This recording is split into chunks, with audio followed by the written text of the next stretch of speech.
Class start करेंगे। थोड़ा late हो गया, सॉरी फॉर दैट। सो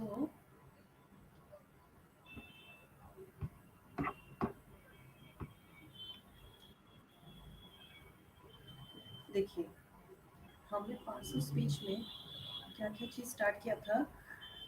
आपका नाउन कंप्लीट हो गया, प्रोनाउन कंप्लीट हो गया, उसके बाद टेंस कंप्लीट हो गया, गुड इवनिंग,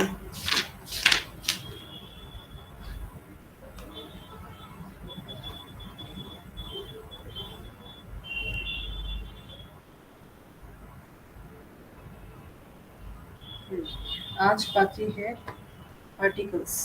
ठीक है, तो आज हम लोग आर्टिकल्स को पूरा करेंगे। अच्छा, तो डेली एक्सरसाइज का 10 एक्सरसाइज इन सब चैप्टर्स के बेस्ड मैंने दिया हुआ है। प्रैक्टिस करो एंड मुझे बोलो कि ख़त्म किया कि नहीं। उसके बाद ही हम आपका क्या बोलते हैं, आंसर शीट देगा। ठीक है। अच्छा, उस दिन हमने ख़त्म किया क्लोज टेस्ट। उसके पहले वाले क्लास में हमने ख़त्म किया सेंटेंस इम्प्रूवमेंट एंड उससे पहले हमने एरर डिटेक्शन का एक एक्सरसाइज किया। ठीक है, तो आज हम लोग फिर से आर्टिकल्स मैंने पार्ट्स ऑफ स्पीच में आ गए। ठीक है, तो पार्ट्स ऑफ स्पीच को मैं बीच बीच में कराती रहूँगी। ठीक है, exercise and parts of speech दोनों को साइमल्टेनियसली में कराऊंगी, नहीं तो एक ही चीज़ होते रहने से आप लोग मतलब प्रैक्टिस नहीं रहेगा। ठीक है। अच्छा, जो भी हो, तो article most most important chapter होता है। ऐसा क्यों? क्योंकि एरर डिटेक्शन में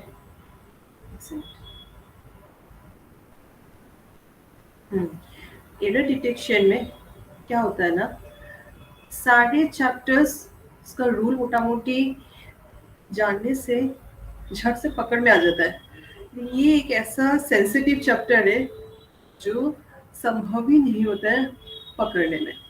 तो इसीलिए आर्टिकल्स अच्छे से जानना, ठीक है, बहुत इम्पोर्टेंट होता है for both error detection and sentence correction के लिए। ठीक है, आजकल सेंटेंस करेक्शन भी बहुत प्रिवलेंट है, beat clinical beat means, I mean beat PO. ठीक है। अच्छा,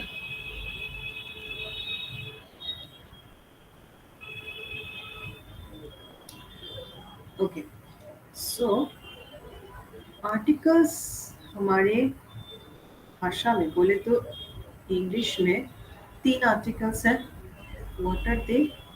ए, एन, द।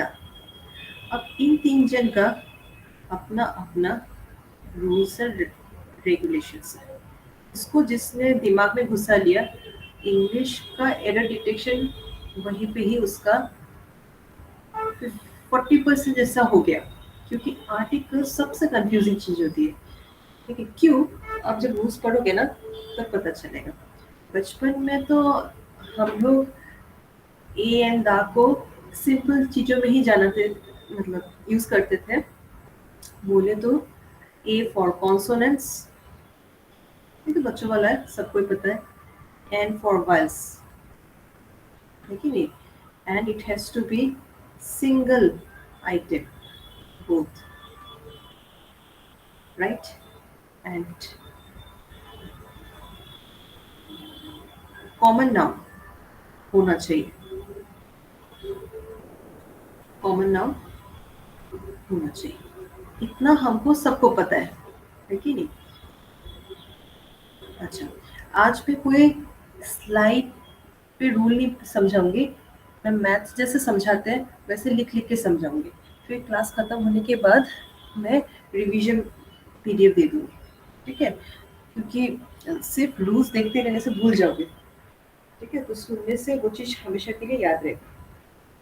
कि हैंडराइटिंग क्या होती है ना, हमको याद रह जाती है, बट लिखित चीज़ दिमाग से निकल जाता है। ठीक है, अच्छा जो भी हो। So for example a dog, for example N owl. इससे क्या पता चल रहा है? एक डॉग, एक आउल है, आउल का ओ वायल है, डॉग का डी कॉन्सोनेंट है, इसीलिए हमने ए लगाया। एंड आउल माने एन, एन वाल के पहले लगता है। इतना सबको मालूम है। ठीक है, अब शुरू होगा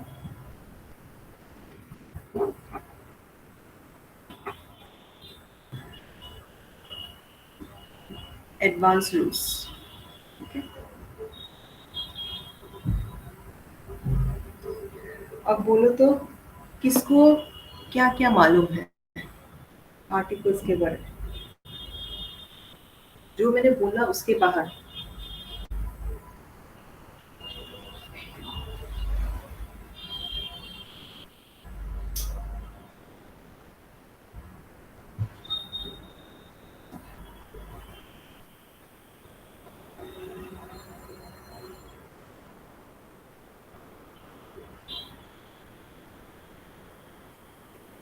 सब कोई एक एक पॉइंट लिखो या फिर बोलो, तब मुझे पता चलेगा बचपन का ग्रामर कितना याद है। कि error detection related to article आंखों में नहीं गिरता है। बहुत लोग नो एरर लगा के आ जाता है, लेकिन शायद वहाँ पे एक छोटा सा कुछ आर्टिकल लगना था। तो इसलिए वही चीज़ हमको बहुत अच्छे से बारीकी के साथ जानना इम्पोर्टेंट है। आप लोग बोलो, तब तक हम अपना काम करते हैं। चलो,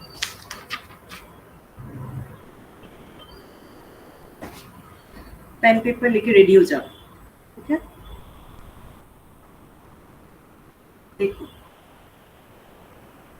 आर्टिकल एन, ये बहुत ही कंट्रोवर्शियल आर्टिकल है।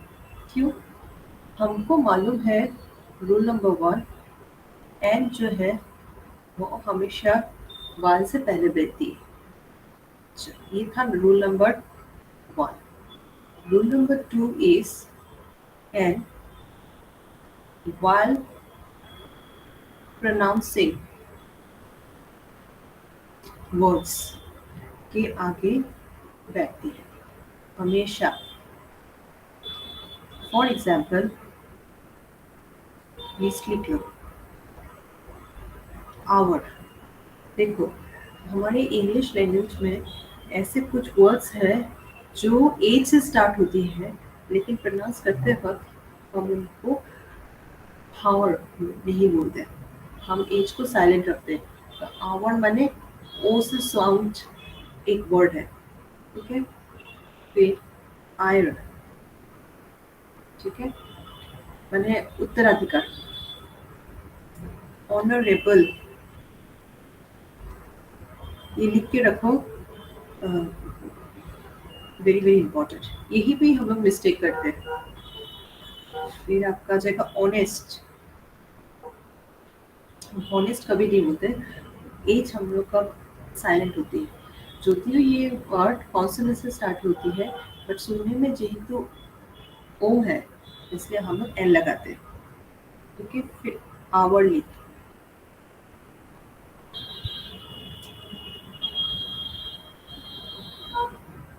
बस।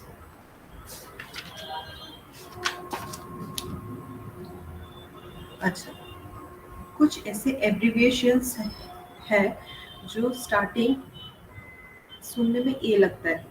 बोले तो I am M A in English. M बोलते वक्त हम एम बोलते हैं, लिखते वक्त हम एम लिख रहे हैं, बोलते वक्त हम ए एम बोलता है ना, मतलब एम, एम ए। वर्ड में आर है, एन। ठीक है, सो सुनने में जेतु अ से सुनाई दे रही है, सो उसके आगे एन एन होता है। फिर L L B, I am an LLB। L बोलते वक्त EL बोलते हैं, तो ई सुनाई दे रहा है ना, सो NLLB। ठीक है। अच्छा, फिर आपका हो जाएगा एक्सरे, EX सुनाई दे रहा है। FIR, EF सुनाई दे रहा है। SP, एस ES सुनाई दे रहा है ना, मतलब हम लोग जब लेटर्स को बोलते हैं ऐसा लगता है कि प्रथम एक ए है, माने वो लेटर से ऐसे हम लोग प्रोनाउंस करते हैं उनको। आप गलती से भी जो भी कॉन्सोनेंट है, आप ए नहीं एन लिखोगे। ठीक है, इतना एक्सेप्शन है एन का। नेक्स्ट, यही चीज ए के साथ भी जाती है। अ डॉग तार माने कि कॉन्सोनेंट। ठीक है सर, देखो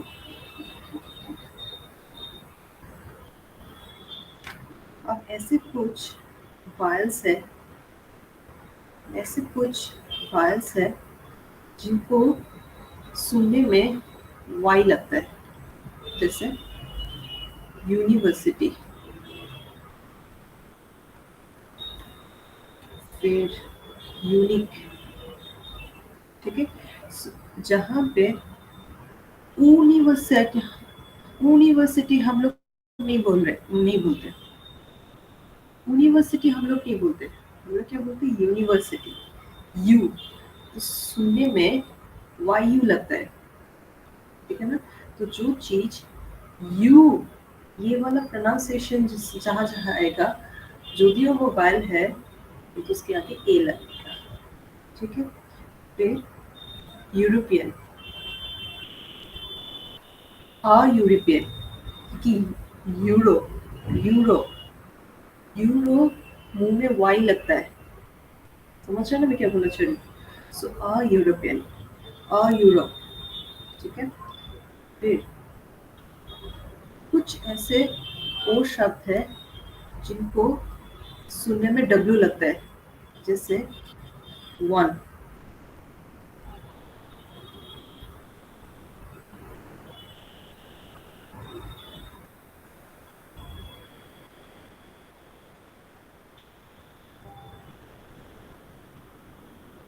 वन,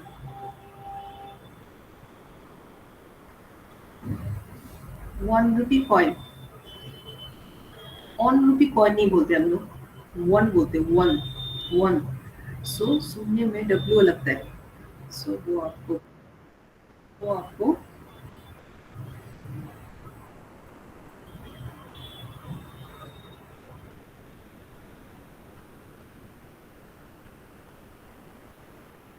समझ रहे हो। प्लीज रिस्पॉन्स करो, कोई कुछ बोल नहीं रहा है। गलती यहाँ पे ही होती है, ऐसे टाइप की जगह में ही हम लोग झट से आंखों में आती नहीं है, एंड वहां पे हम लोग नो एरर करके आ जाते हैं। अच्छा ठीक है, बोलते रहो। ठीक है, सो वन, क्लियर। अच्छा अच्छा अच्छा अच्छा। अच्छा देखो, फिर यूनिफॉर्म, हम यूनिफॉर्म पहनते हैं, सो यू। ठीक है, YU प्रोनाउंस करते वक्त, सो यूनिफॉर्म। बस, तो इतना हो जाएगा एक्सेप्शंस। ठीक है,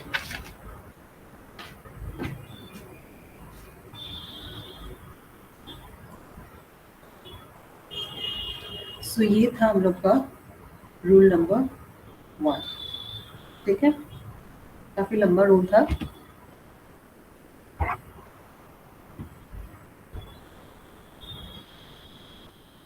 अब रूल नंबर 2, देखो, जब हमको कोई कॉमन नाउन नॉर्मली यूज करना है, बोले तो कोई स्पेसिफिसिटी नहीं है, ये तो चलो बचपन से पता ही है। Like a dog, it is a dog, कोई स्पेसिफिसिटी नहीं है, ये एक डॉग है। ऐसे वक्त पे हम AN लगाते हैं। बट एक स्पेसिफिसिटी ही है। स्पेसिफिसिटी माने स्पेशलिटी। ठीक है, कोई स्पेशलिटी है तब यदियो हम डॉग बोल रहे हैं, उसके पहले हमको द लगाना पड़ेगा। अब इसका मतलब क्या है? It is a dog. The dog is very fluffy. ठीक है, so it is a dog. ये एक संप्रदाय है डॉग। कोई एक डॉग आप खरीद के लाए और आप बोलोगे कि ये एक संप्रदाय है, इट इज अ डॉग। ठीक है, फिर उसी डॉग के बारे में आप एक्सप्लेनेशन दे रहे हो, the dog is very fluffy, तब आपको द लगाना पड़ेगा। अब यहाँ पे it is a dog, then a dog is very fluffy, ऐसा बोलने से ऐसा लगेगा वो अलग है ये अलग है। समझे आप? सो हमेशा याद रखना, पहले अनडिफाइंड आर्टिकल आती है, फिर डिफाइंड आर्टिकल आती है। अब इस बात का मतलब क्या है? A an the. What is a an? ये क्या है? ये अनडिफाइंड है। इसकी अप्रोच फर्स्ट होती है, फिर इसकी अप्रोच फर्स्ट होती है, फिर इसकी अप्रोच सेकंड होती है। वहीं पे भी आपको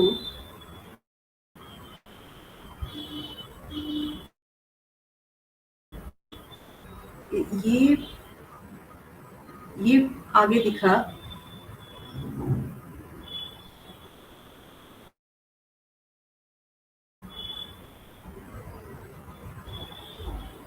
हाँ, कहीं पे भी ये आगे दिखा एंड ये पीछे दिखा।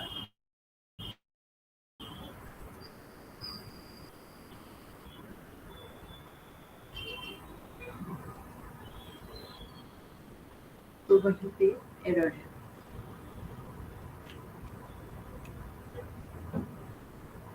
क्या है? हमारे किसी भी बारे में जब हमको ऐसे लिखना होता है, ठीक है, या डिस्क्रिप्टिव भी काम आएगा या फिर पैराचंद्र में भी काम आएगा, हमेशा देखना, या फिर आपका आरसी में भी ये चीज ध्यान देना कि किसी चीज के बारे में आप जब बात कर रहे हो, देखना ऑथर हमेशा एन से संबोधित करेगा, फिर उसको स्पेसिफिसिटी में लेके जाएगा। तो पहले ये आएगा फिर ये आएगा, बस। ठीक है, ये रूल था, रूल नंबर 2। ठीक है।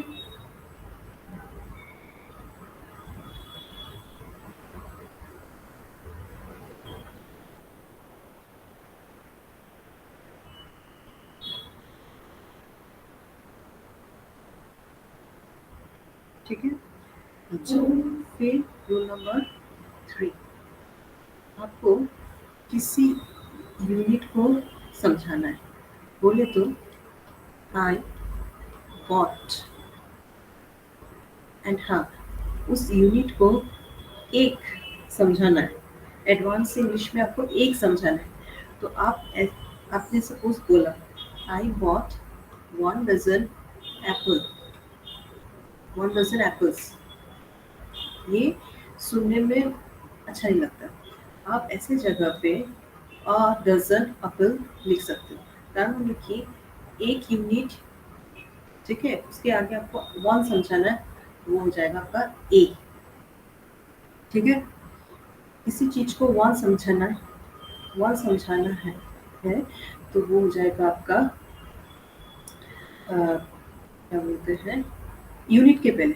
ऑलवेज रिमेंबर, यूनिट के पहले एक समझाना है, तब आप ए लिखोगे, या फिर अगर वाइल हो तो एन लिखोगे।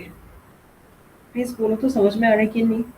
मुझे लग रहा है मेरा बात कट करके जा रहा है, क्योंकि मैं तो कट करके बात नहीं करी हूँ। चलो से एनोनिमस संतोष। अच्छा अच्छा, ठीक है, समझ में आया? समझ में आपका कोई प्रॉब्लम नहीं है? फिर सपोज आई नॉट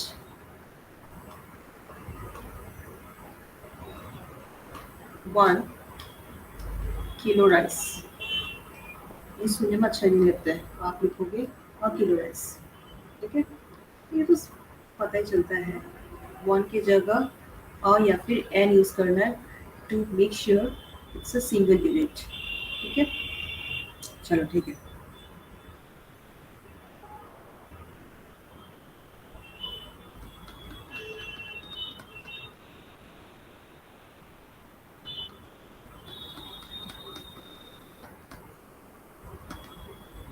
हो जाने से हो जाएगा।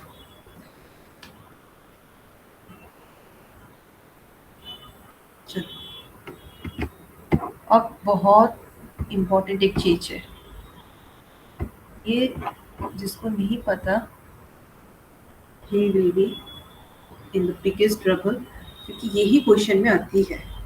क्यों बोलो तो बहुत लोग को ये चीज झट से आंख में गिरता नहीं, बोले तो यूज ऑफ द।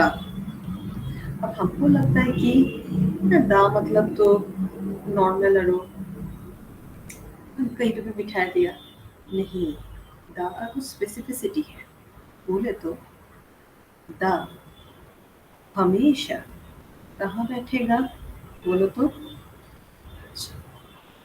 कोई रिवर के नाम के आगे बैठेगा ही। माउंटेन हमेशा हमेशा हमेशा हमेशा हमेशा। ठीक है, माउंटेन के आगे बैठेगा ही, प्लेनेट के आगे बैठेगा ही, आपका ओशन के आगे बैठेगा ही। अच्छा, ये सब मैं नॉर्मल वर्ड्स के बारे में नहीं बोल रही हूँ, ये सब मैं प्रॉपर नाउन के बारे में बोल रही हूँ। ठीक है, द रिवर नहीं बोलोगे, I have seen the river, वो नहीं बोलोगे, वो तो आप बोलोगे आई हैव क्या बोलते हैं, I have seen a river, वो बोलोगे। आपको ब्रह्मपुत्र के बारे में बोल रहा है, तो आप बोलोगे आई विजिटेड द ब्रह्मपुत्र। खाली I visited Brahmaputra a big no no. ठीक है, I visited the Brahmaputra, I visited the Himalayas, I visited the Mars. ठीक है,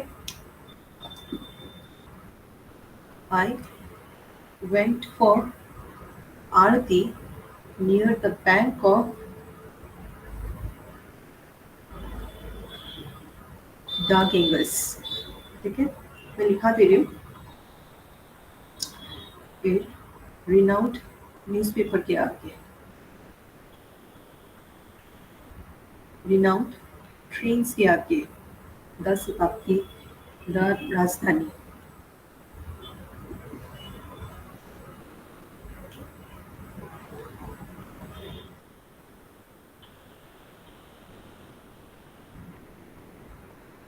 अच्छा, सुपरलेटिव के आगे हमेशा बैठेगी। अब क्या होती है सुपरलेटिव, ईएसटी वर्ड्स, बोले तो बेस्ट, वर्स्ट, उसके बाद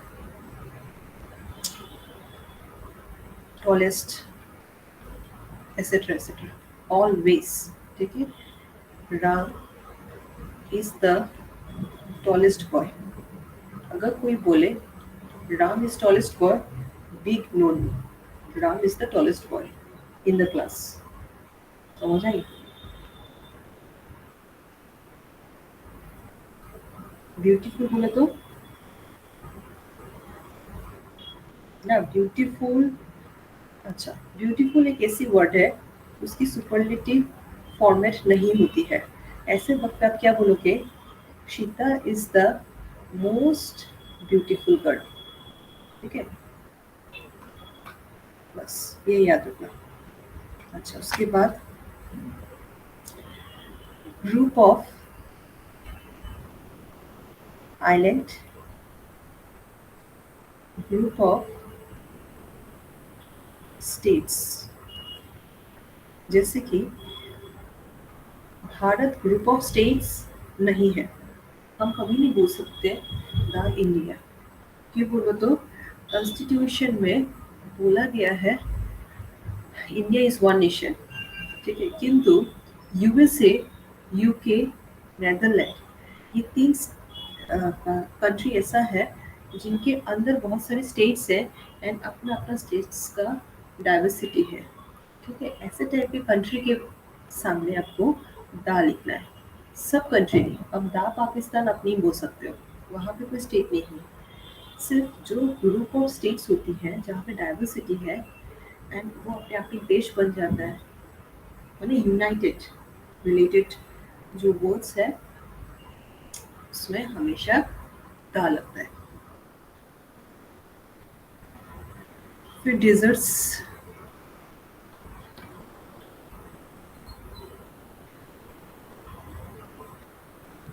फिर पसंदीदा बुक्स, रिनाउंड बुक्स, सब बुक्स नहीं, रिनाउंड बुक्स बोले तो रामायण महाभारत।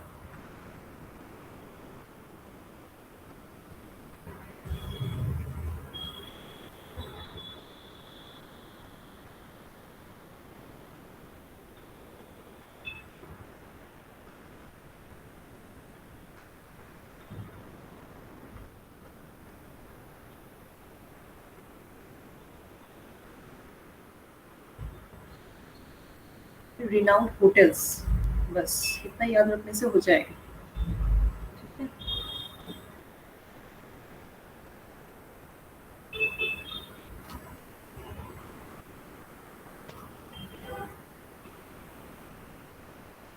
ठीक है। अच्छा, अब मुझे एग्जांपल बोलना पड़ेगा। The USA, USA United States होती, the UK, the Ramayan, the Mahabharat, the Tribune, ठीक है। ट्रिब्यून एक रिनाउंड न्यूज़पेपर है। द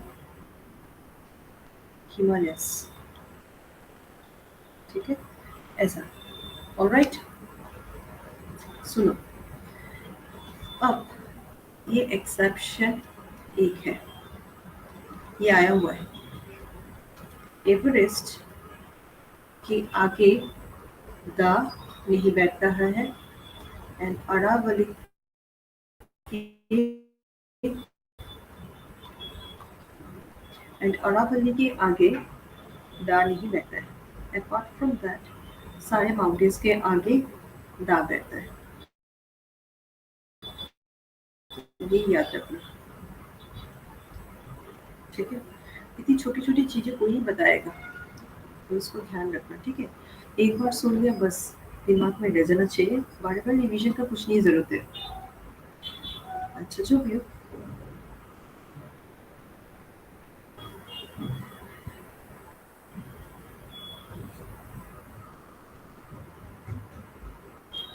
चलो उसके बाद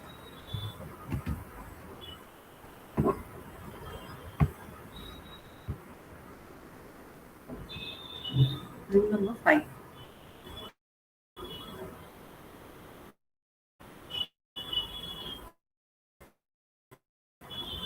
दा का यूज और कहाँ होती है। सपोज आप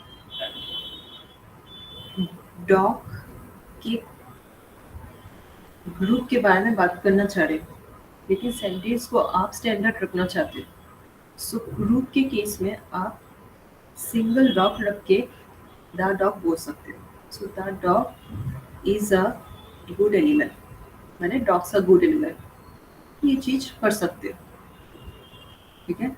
ये नॉर्मल यूज है, बोल दिया, और ठीक है। अच्छा, अब इसी से ही रिलेटेड जो चीज एग्जाम में आता है वो देखो। द रिच, द पुअर,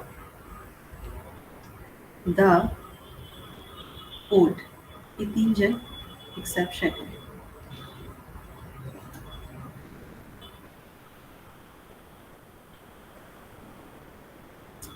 देखो, रिच कोई नाउन नहीं है, प्रोनाउन सॉरी पुअर कोई नाउन नहीं है, ओल्ड कोई नाउन नहीं है। ये सब क्या है? एडजेक्टिव है। ठीक है, उसके आगे हम लोग दा लगा दा लगा के उसको एक आदमी का दर्जा दे सकते हैं। ठीक है, बोले तो देखना, हाँ, ये बहुत ही इम्पोर्टेंट है। द रिच, या फिर ये चीज ध्यान देखना। आर, यहाँ पे देखो, इस दिया, यहाँ पे मैंने आर दिया। Look at the difference. okay. The rich are always after showing off their flamboyancy. What do you mean by flamboyancy? अपनी हमेशा एटीट्यूड दिखाना, यानी अपना तड़क भड़क दिखाना सबके सामने। फ्लैम्बोयंसी माने तड़क भड़क। ठीक है, अच्छा जो भी हो। देखो, जब किसी एडजेक्टिव को आप ह्यूमन बीइंग का दर्जा दे देते हो, माने आप उसको ग्रुप ऑफ पर्सन्स बना देते हो।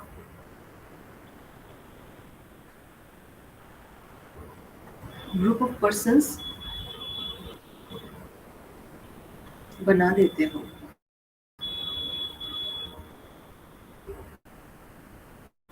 ऐसे वक्त पे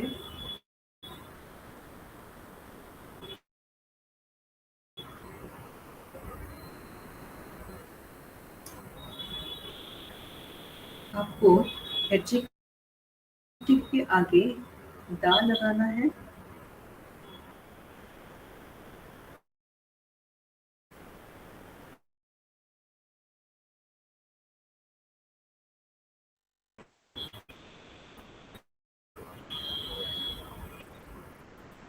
एंड इस ग्रुप लगाना है, मैंने प्लूरल बी फॉर्म वर्ब लगाना है, मैंने आर।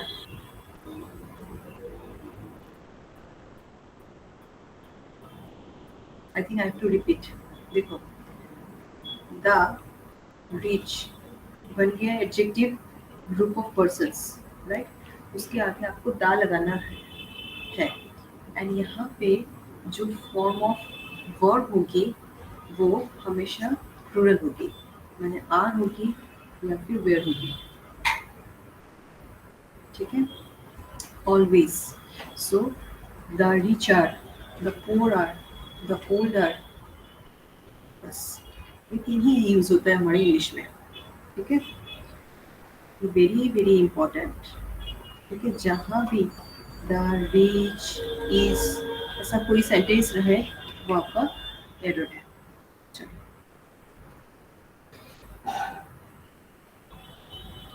अच्छा, फिर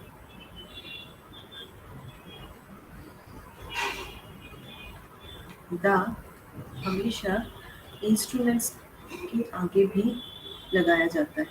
बोले तो the guitar, I love to play the guitar. ठीक है, इतना तक समझ में आया? चलो, फिर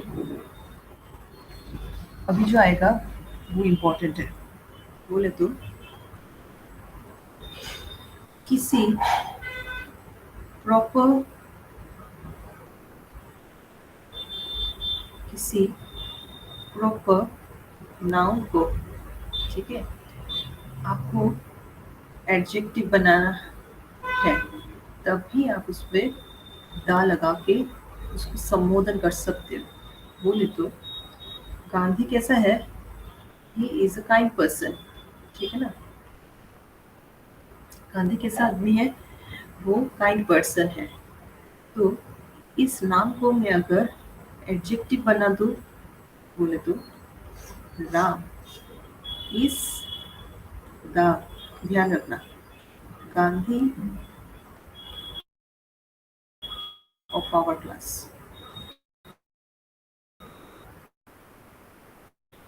मैंने वो हमारे क्लास का सबसे काइंड पीपल है। So, किसी प्रॉपर नाउन को एडजेक्टिव बनाने के लिए आप उसके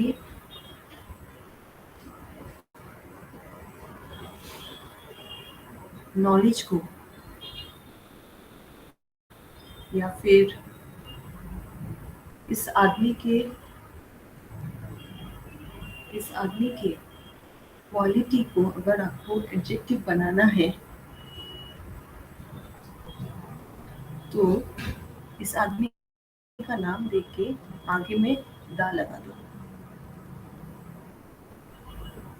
बोले तो देखो तो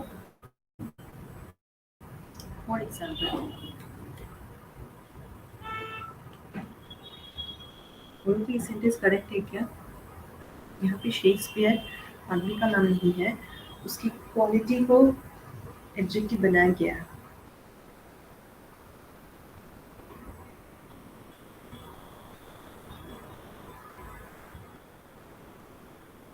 बोलो करेक्ट है ना भूल है?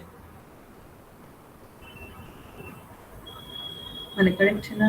हाँ, यहाँ पे दा लगना चाहिए था क्योंकि शेक्सपियर बहुत बड़े एक लेखक है, तो मैंने ऑथर है, पोएट है, उनके साथ कालिदास को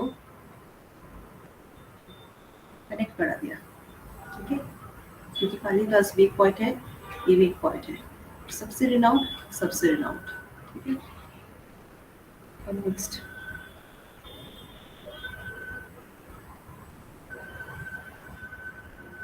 अच्छा, किसी जाति के पहले भी कम्युनिटी के पहले भी दा लगता है। बोले तो दा बंगालीस, दा एसएमएस।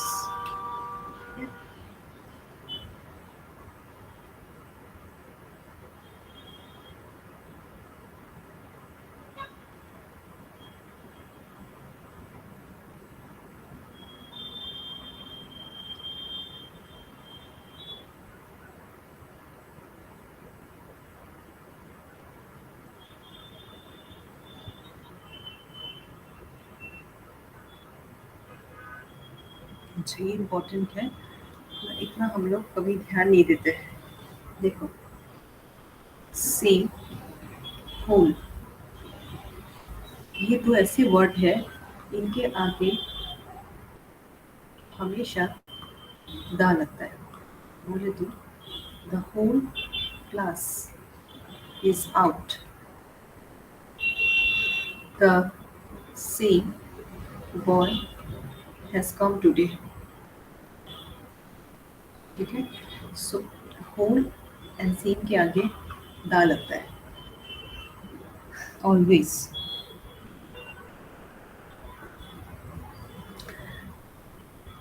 आगे हाँ, before and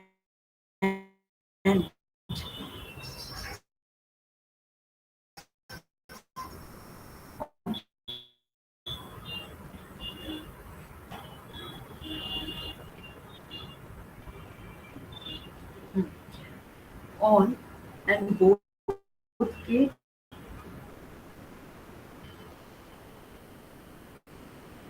on and both के बाद हमेशा दा लगता है।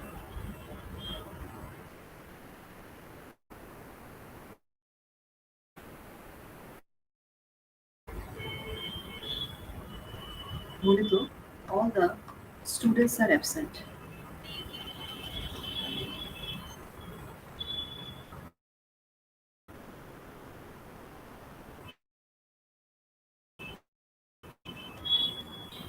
both the brothers।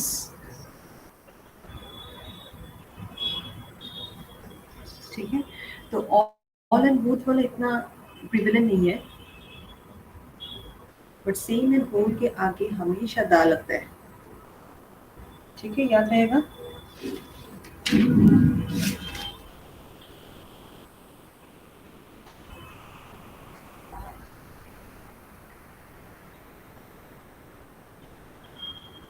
अच्छा, पॉलिटिकल पार्टी के आगे भी दा लगता है, बोले तो दा बीजेपी।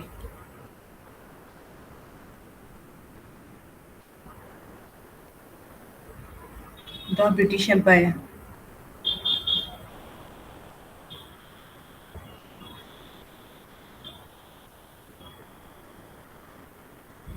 ठीक है, याद रहेगा। अच्छा, अभी थोड़ा कठिन चीज में गया क्या, दा का ही कठिन चीज।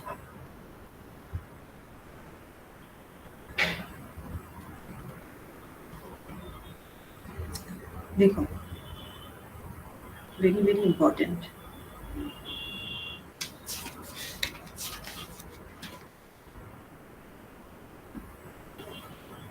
Very very important.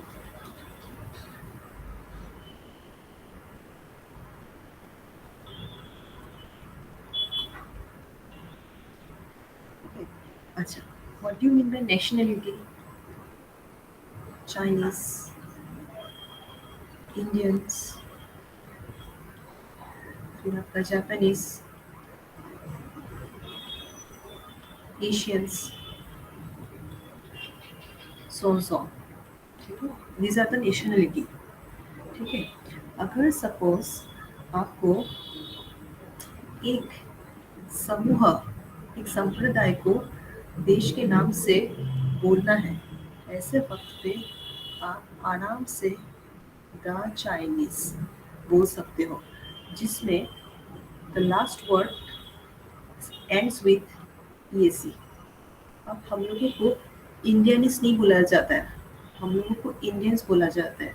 हम लोगों के केस में द इंडियंस नहीं बोल सकते। अच्छा, अब बोलो कि कोई कोई तो बोलता है, वो एक्सेप्शन है, कहाँ पे है वो मैं बाद में बताती हूँ। अभी देखो, ये सब कल्चर में जो कम्युनिटी है, ईएसी से ख़त्म कर होता है, उसके पहले आप दा लगाओगे एंड जो प्लूरल वर्ब है वो यूज़ करोगे। The Chinese is good at writing नहीं बोलोगे, the Chinese are good at writing. And Chineses बोल के कुछ नहीं होता है। द ईएसी अपने आप में प्लूरल है, पीछे आर लगेगा ही। ठीक है, अच्छा, अब आपको एक भारतीय के बारे में बोलना है, तब आप द इंडियन नहीं बोल सकते। ठीक है, द इंडियन नहीं बोल सकते, किंतु आपको पूरा इंडियन प्रजाति के बारे में बोलना है। ऐसे वक्त पे द इंडियंस बोलोगे।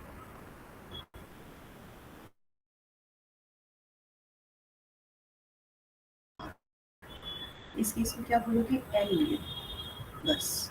इज सो सो।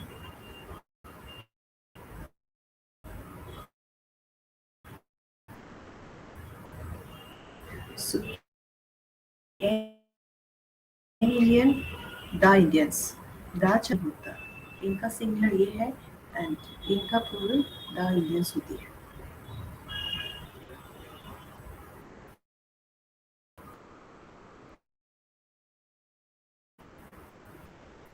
बस इतना ही हम लोगों को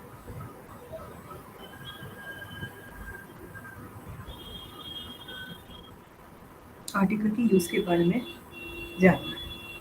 ठीक है,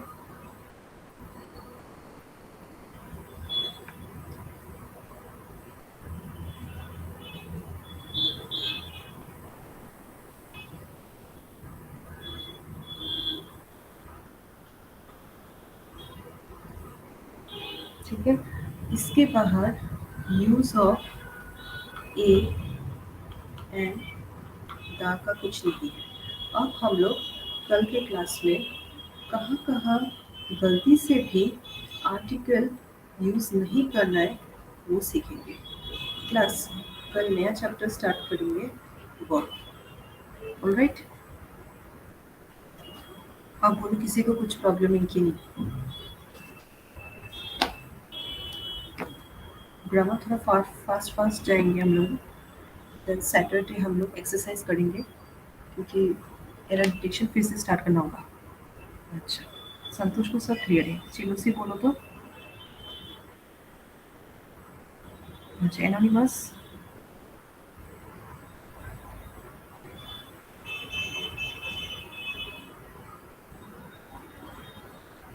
चिलूसी को रूल टू समझ में नहीं आया। रुको, ये वाला। अच्छा सुनो,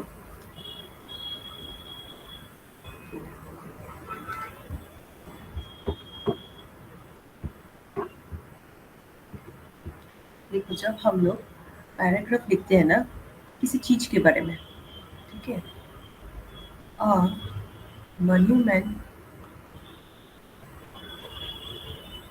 was built near my house,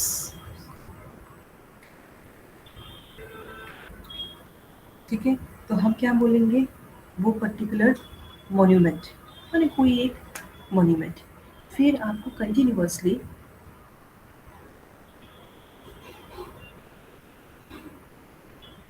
ठीक है, फिर आपको कंटिन्यूअसली उसी पर्टिकुलर मॉन्यूमेंट के बारे में बोलना है। तब आप द मॉन्यूमेंट कर करके आप संबोधन करोगे। इसलिए मैंने बोला था कि पहले सेंटेंस में हमेशा आप ए या फिर एन रखोगे, क्योंकि ये ऐसे राइटिंग में भी ज़रूरत पड़ता है, नहीं तो डायरेक्ट सेंटेंस काट देते हैं, ठीक है। उसको फिर उसके बाद उस पर्टिकुलर नाउन को आप डेफिनेट आर्टिकल से संबोधन करोगे। इसलिए मैंने बोला आगे ए एन से सेंटेंस स्टार्ट होती है, फिर सेकंड सेंटेंस ऑनर्स दादा चलता है, कभी भी उल्टा नहीं होता है। वही मैं बोलना चाह रही थी। और कोई प्रॉब्लम चलो से, मैंने कि प्रथम हम लोग किसी चीज़ का इंट्रोडक्शन दिया, फिर उसी के बारे में बात किया, तो डेफिनिट हो जाता है बारे में बात करना, दैट इज द। एंड किसी चीज़ के बारे में इंडिकेशन देना, हमारी आपका indefinite article, it is a and the, ठीक है। तो चलिए, वॉइस सर ने लिंक दे दिया है, so I have to wind up here. चलो, टाटा।